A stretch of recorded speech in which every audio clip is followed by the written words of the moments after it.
ಹರಿ ಓಂ ಶ್ರೀ ಗುರುಭ್ಯೋ ನಮಃ. ರಾಮಾನುಜದಯಾ ಪಾತ್ರಂ ಜ್ಞಾನ ವೈರಾಗ್ಯಭೂಷಣಂ ಶ್ರೀಮದ್ವೆಂಕಟನಾಥಾರ್ಯಂ ವಂದೇ ವೇದಾಂತದೇಶಿಕಂ. ಎಲ್ಲರಿಗೂ ನಮಸ್ಕಾರ. ಈ ದಿನ ಶ್ರೀ ವೇದಾಂತ ದೇಶಿಕ ವಿರಚಿತ ಪಾದುಕಾ ಸಹಸ್ರದ 142ನೆಯ ಪದ್ಯವನ್ನು ತಿಳಿದುಕೊಳ್ಳೋಣ. ಮೋಚಿತ ಸ್ಥಿರಚರಾನ್ ಅಯತ್ನತಃ ಕೋಸಲಾನ್ ಜನಪದಾನ್ ಉಪಾಸ್ಮಹೇ ಯೇಷು ಕಾಂಶ್ಚನ ಬಭೂವ ವತ್ಸರಾನ್ ದೈವತಂ ಧನುಜ ವೈರಿ ಪಾದುಕಾ. ಈ ಪದ್ಯದ ಕನ್ನಡದ ಅನುವಾದ ಹೀಗಿದೆ. ದುಷ್ಟ ರಕ್ಕಸರಿಗರಿಯಾದ ಪಾದುಕೆಯು ಕೋಸಲ ಜನತೆಗಾರಾಧ್ಯ ದೈವತೆಯು. ಅಲ್ಲಿಯ ಚರಾಚರವನ್ನೆಲ್ಲ ಸುಲಭದಲ್ಲಿ ಇಹದಿ ಸಂತಸಪಿಸಿ ಮುಕ್ತರನ್ನಾಗಿಸಿತು. ಈ ಪರಿಯ ಪೂತವಹ ಕೋಸಲವಂ ಧ್ಯಾನಿಪೇಂ. ಅಯತ್ನತಃ ಅಂದರೆ ಪ್ರಯಾಸ ಪಡೆದೆಯೇ ಕೋಸಲಾನ್ ಜನಪದಾನ್, ಕೋಸಲದ ಜನರು ಸ್ಥಿರಚರ ಜಂಗಮ ಸ್ಥಾವರಗಳು ಮೋಚಿತ ಸಂಸಾರ ಬಂಧನದಿಂದ ಬಿಡಿಸಲ್ಪಟ್ಟವರಾದರು. ಯಾರಿಂದ? ಯೇಷು ಯಾವ ದೇಶದಲ್ಲಿ ಧನುಜ ವೈರಿ ಪಾದುಕಾ ರಾಕ್ಷಸರನ್ನು ಧ್ವಂಸ ಮಾಡುವಂತಹ ಶ್ರೀರಾಮನ ಪಾದುಕೆಗಳು ಕಾಂಶ್ಚನ ವತ್ಸರಾನ್ ಕೆಲವು ಸಂವತ್ಸರಗಳ ಕಾಲ ದೈವತಂ ಆರಾಧ್ಯ ದೈವತೆಯಾಗಿ ಬಭೂವ ಇದ್ದಿತೋ ಆ ದೇಶವನ್ನು ಉಪಾಸ್ಮಹೆ ನಾನು ಧ್ಯಾನ ಮಾಡುತ್ತೇನೆ ಹೀಗೆಂದಿದ್ದಾರೆ ಶ್ರೀ ವೇದಾಂತ ದೇಶಿಕರು. ಅದರ ತಾತ್ಪರ್ಯ ಹೀಗಿದೆ. ಕೋಸಲ ದೇಶದಲ್ಲಿ ಕೆಲವು ವರ್ಷಗಳ ಕಾಲ ಪಾದುಕೆಯು ಶ್ರೀರಾಮನ ಅನುಜ್ಞೆಯಂತೆ ಮಹಾ ಸಾಮ್ರಾಜ್ಞಿಯಾಗಿ ಆಳ್ವಿಕೆಯನ್ನು ಮಾಡಿತು. ಆಗ ಇಡೀ ಕೋಸಲದ ಜನತೆ ಪಾದುಕೆಯನ್ನು ತಮ್ಮ ಆರಾಧ್ಯ ದೈವವನ್ನಾಗಿ ಆರಾಧಿಸಿದ್ದರು. ನಂತರ ಶ್ರೀರಾಮಚಂದ್ರನು ರಾವಣನ ಸಂಹಾರ ಮಾಡಿ ಅಯೋಧ್ಯೆಗೆ ಹಿಂತಿರುಗಿ ಬಂದು ಬಹಳ ಕಾಲ ಆಳ್ವಿಕೆಯನ್ನು ಮಾಡಿ ತನ್ನ ಲೋಕಕ್ಕೆ ಹಿಂತಿರುಗುವಾಗ ಕೋಸಲ ದೇಶದ ಸಮಸ್ತ ಚರಾಚರ ವಸ್ತುಗಳಿಗೂ ಜಂಗಮ ಸ್ಥಾವರಗಳಿಗೂ ಹುಲ್ಲುಕಡ್ಡೆಯಿಂದ ಹಿಡಿದು ಜ್ಞಾನಿಗಳವರೆಗೆ ಎಲ್ಲರಿಗೂ ಸಾಂತಾನಿಕ ಲೋಕವನ್ನು ಕೊಟ್ಟು ಭುಕ್ತರನ್ನಾಗಿಸಿದನು. ಇದು ಸಾಧ್ಯವಾದದ್ದು ಆಚಾರ್ಯ ಸ್ವರೂಪಿಯಾದ ಪಾದುಕೆಯನ್ನು ಆರಾಧಿಸಿದ್ದರಿಂದಲೇ ಎಂದು ಶ್ರೀವೇದಾಂತ ದೇಶಿಕರು ಹೇಳಿದ್ದಾರೆ.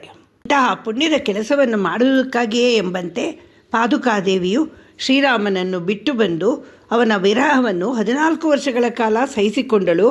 ಆದರೆ ತನ್ನನ್ನು ಆರಾಧಿಸುತ್ತಿದ್ದ ಎಲ್ಲ ಜನರಿಗೂ ಮೋಕ್ಷವನ್ನು ದಯಪಾಲಿಸಿದಳು ಎಂಬಂತೆ ಶ್ರೀ ವೇದಾಂತ ದೇಶಿಕರು ಹೇಳಿದ್ದಾರೆ. ಗುರುಗಳಾದವರು, ಆಚಾರ್ಯರಾದವರು, ಆಳ್ವಾರುಗಳು ಎಲ್ಲರೂ ಹಾಗೆ ಭಗವದ್ ಭಕ್ತರ ತಮ್ಮ ಶಿಷ್ಯರ ಹಾಗೂ ಜನರ ಒಳಿತಿಗಾಗಿ ಯಾವ ತ್ಯಾಗವನ್ನೂ ಬೇಕಾದರೂ ಮಾಡಬಲ್ಲವರು. ಶ್ರೀ ಭಗವದ್ ರಾಮಾನುಜರ ಜೀವನದಲ್ಲೂ ಇಂತಹ ಒಂದು ಘಟನೆ ನಡೆಯಿತು. ಆ ಕಥೆಯನ್ನು ಹೇಳ್ತೇನೆ ಕೇಳಿ.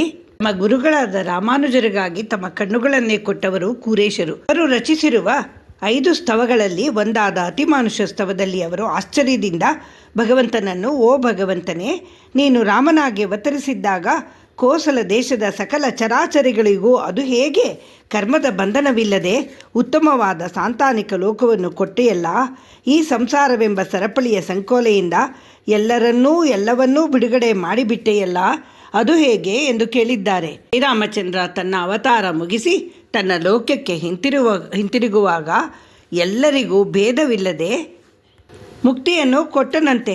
ಅದು ಹೇಗೆ? ಕರ್ಮಫಲ ಹೇಗೆ ಬೆಂಬತ್ತಲಿಲ್ಲ ಎಂದು ಆಶ್ಚರ್ಯಚಕಿತರಾಗಿ ಕೇಳಿದ್ದಾರೆ ಕೂರೇಶರು. ಅದಕ್ಕುತ್ತರವೋ ಎಂಬಂತೆ ಶ್ರೀ ವೇದಾಂತ ದೇಶಿಕರು ಈ ಪದ್ಯವನ್ನು ಬರೆದಿದ್ದಾರೆ ಎನಿಸುತ್ತದೆ. ಶ್ರೀ ವೇದಾಂತ ದೇಶಿಕರು ಇಲ್ಲಿ ಹೇಳುವುದೇನೆಂದರೆ, ಶ್ರೀರಾಮಚಂದ್ರನು ಪಾದುಕಾದೇವಿಗೆ 14 ವರ್ಷಗಳ ಕಾಲ ಕೋಸಲದ ಸಾಮ್ರಾಜ್ಞಿಯಾಗಿರು ಎಂದು ಹೇಳಿದ್ದೇ ಅಲ್ಲದೆ ಅವಳಿಗೆ ಪೂರ್ಣ ಸ್ವಾತಂತ್ರ್ಯವನ್ನು ಕೊಟ್ಟಿದ್ದನು. ಅವಳು ತನ್ನ ಆಡಳಿತದ ಅವಧಿಯಲ್ಲಿ ಅತ್ಯಂತ ಕರುಣೆಯಿಂದ ಕೋಸಲದ ಸಕಲ ಜೀವಿಗಳಿಗೂ ಜೀವವಿಲ್ಲದ ವಸ್ತುಗಳಿಗೂ ಮೋಕ್ಷ ನೀಡಿದ್ದಾಳೆ. ಪಾದುಕಾದೇವಿಯ ಅನುಗ್ರಹ ಪಡೆದ ಇಡೀ ಕೋಸಲವನ್ನು ನಾನು ಪೂಜಿಸುತ್ತೇನೆ ಎಂದಿದ್ದಾರೆ ಶ್ರೀ ವೇದಾಂತ ದೇಶಿಕರು. ಆಚಾರ್ಯರಲ್ಲಿ ಶರಣಾಗತಿ ಮಾಡುವುದರಿಂದ, ಅವರನ್ನು ಆರಾಧಿಸುವುದರಿಂದ ಜ್ಞಾನ ಭಕ್ತಿ ವೈರಾಗ್ಯಗಳ ಗಂಧವೇ ಇಲ್ಲದ ಮೂಢ ಜನರಿಗೂ ಮೋಕ್ಷಕ್ಕೆ ಅರ್ಹತೆ ಸಿಗುತ್ತದೆ ಎನ್ನುವಂತೆ ಪಾದುಕಾದೇವಿಯಲ್ಲಿ ಶರಣಾಗತಿ ಮಾಡಿದ ಇಡೀ ಕೋಸಲಕ್ಕೆ ಅವಳು ಮುಕ್ತಿಯನ್ನು ಭದ್ರವಾಗಿರಿಸಿದ್ದಳು. ತನ್ನ ಆಳ್ವಿಕೆಯಲ್ಲಿ ಪಾದುಕಾದೇವಿ ಮಾಡಿದ ಇಂತಹದೇ ಒಂದು ಕೆಲಸವನ್ನು ರಾಮಾನುಜಾಚಾರ್ಯರು ಸಹ ಅವರ ಜೀವಿತ ಕಾಲದಲ್ಲಿ ಮಾಡಿದರು. ಆ ಕಥೆಯನ್ನು ಹೇಳ್ತೇನೆ ಕೇಳಿ. ಶ್ರೀ ಭಗವದ್ ರಾಮಾನುಜರು ಸನ್ಯಾಸ ಸ್ವೀಕರಿಸಿದ ನಂತರವೂ ಆ ಜ್ಞಾನಿಗಳಾದ ಕಾಂಚೀಪೂರ್ಣ ಮತ್ತು ಮಹಾಪೂರ್ಣರಿಂದ ವಿದ್ಯಾಭ್ಯಾಸವನ್ನು ಮುಂದುವರಿಸಿದ್ದರು. ನಂತರ ಗುರುಗಳಾದ ಮಹಾಪೂರ್ಣರ ಆದೇಶದ ಮೇರೆಗೆ ಅಷ್ಟಾಕ್ಷರಿ ಮಂತ್ರ, ದ್ವಯಮಂತ್ರ ಮತ್ತು ಚರಮ ಶ್ಲೋಕಗಳ ಪೂರ್ಣ ಅರ್ಥ ತಿಳಿಯಲು ಕಂಚಿಯಿಂದ ಪುದುಕೋಟೆಗೆ ಗೋಷ್ಠಿಪೂರ್ಣರ ಹತ್ತಿರ ಬಂದರು. ಗೋಷ್ಠಿಪೂರ್ಣರು ಯಾಮುನಾಚಾರ್ಯರ ಇನ್ನೊಬ್ಬ ಶಿಷ್ಯರಾಗಿದ್ದರು. ಆದರೆ ಅವರು ರಾಮಾನುಜರನ್ನು ಶಿಷ್ಯರನ್ನಾಗಿ ತಕ್ಷಣ ಸ್ವೀಕಾರ ಮಾಡಲಿಲ್ಲ. ಮಂತ್ರೋಪದೇಶವನ್ನು ಸತ್ಪಾತ್ರರಿಗೆ ಮಾತ್ರ ಕೊಡಬೇಕೆಂದು ಅವರ ಅಭಿಪ್ರಾಯವಾಗಿತ್ತು. ರಾಮಾನುಜರನ್ನು ಪರೀಕ್ಷಿಸಲೆಂದು ಅನೇಕ ಬಾರಿ ಅವರನ್ನು ಈಗ ಸಾಧ್ಯವಿಲ್ಲ, ಇನ್ನೊಮ್ಮೆ ಬಾ, ಈಗ ಸಾಧ್ಯವಿಲ್ಲ, ಇನ್ನೊಮ್ಮೆ ಬಾ ಎಂದು ಹಿಂದಕ್ಕೆ ಕಳಿಸುತ್ತಿದ್ದರು. ಹೀಗೆ 18 ಬಾರಿ ರಾಮಾನುಜರು ಶ್ರೀರಂಗದಿಂದ ಪುದುಕೋಟೆಗೆ ಓಡಾಡಬೇಕಾಯಿತು.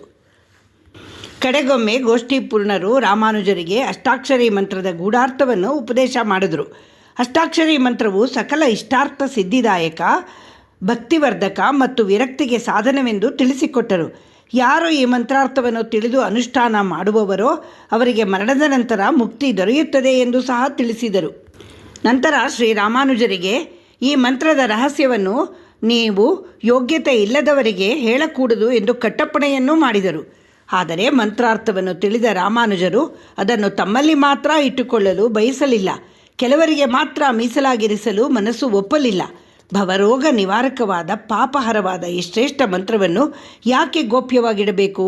ದೀನ ದಲಿತರು ಏಕೆ ತಿಳಿಯಬಾರದು? ಈ ಮಂತ್ರ ಇರುವುದೇ ಪಾಪಿಗಳ ಪಾಮರರ ಉದ್ಧಾರಕ್ಕಾಗಿ ಅಲ್ಲವೇ ಎಂದು ಯೋಚಿಸಿದರು.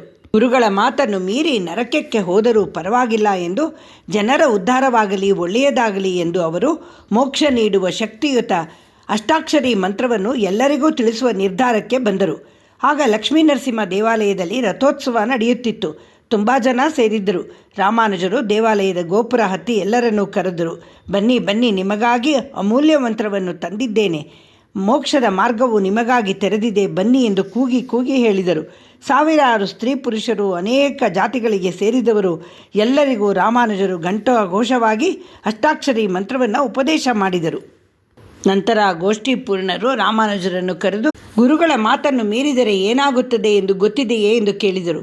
ಆಗ ರಾಮಾನುಜರು, ಗುರುಗಳ ಮಾತನ್ನು ಮೀರಿದ ನಾನು ನರಕಕ್ಕೆ ಹೋಗುತ್ತೇನೆ ನಿಜ, ಆದರೆ ಎಷ್ಟೊಂದು ಜನರಿಗೆ ಮೋಕ್ಷ ಸಿಗುತ್ತದಲ್ಲ, ಅದೇ ನನಗೆ ಸಂತೋಷ.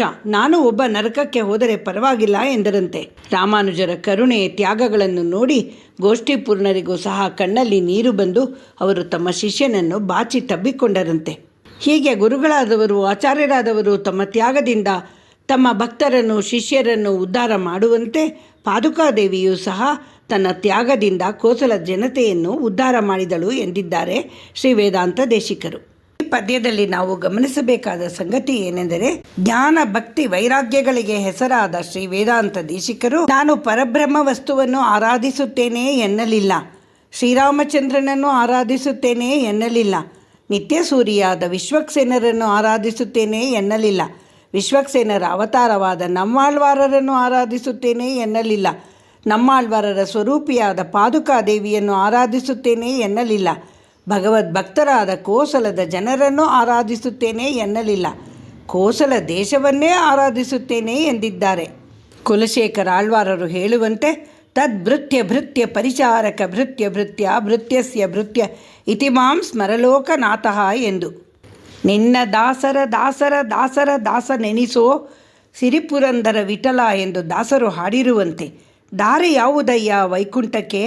ದಾಸ ದಾಸನ ಮನೆಯ ದಾಸಾನುದಾಸ ಸಾಸಿರ ನಾಮದೊಡೆಯ ರಂಗಯ್ಯ, ನಿನ್ನ ಮನೆಯ ದಾಸನ ದಾಸನ ಮನೆಯ ಮುಂಕದಾಸನ ಮನೆಯ ದಾಸ ನಾನು ಎಂದು ಕನಕದಾಸರು ಹಾಡಿರುವಂತೆ, ಸಂಕೀರ್ತನೆಯ ಮಾಡಿ ನೆನವ ಭಕ್ತರ ಮನೆಯ ಬಿಂಕದಿ ಬಾಗಿಲ ಕಾಯುವ ಬಡದಾಸ ನಾನಯ್ಯ, ಛಲದಿ ನಿನ್ನ ಭಜಿಸುವವರ ಮನೆಯ ಬಾಗಿಲ ದಾಸ ನಾನಯ್ಯ ಎಂದು ದಾಸರು ಹೇಳುವಂತೆ, ವೇದಾಂತ ದೇಶಿಕರು ಇಲ್ಲಿ ನಾನು ದಾಸರ ದಾಸರ ದಾಸರ ದಾಸ ಎಂದು ಹೇಳಿಕೊಂಡಿದ್ದಾರೆ. ಒಮ್ಮೆ ಒಂದು ಸಭೆಯಲ್ಲಿ ಅದ್ವೈತ ಸಿದ್ಧಾಂತದವರು, ಶ್ರೀ ವೈಷ್ಣವ ಸಿದ್ಧಾಂತದವರು ಸೇರಿದ್ರಂತೆ.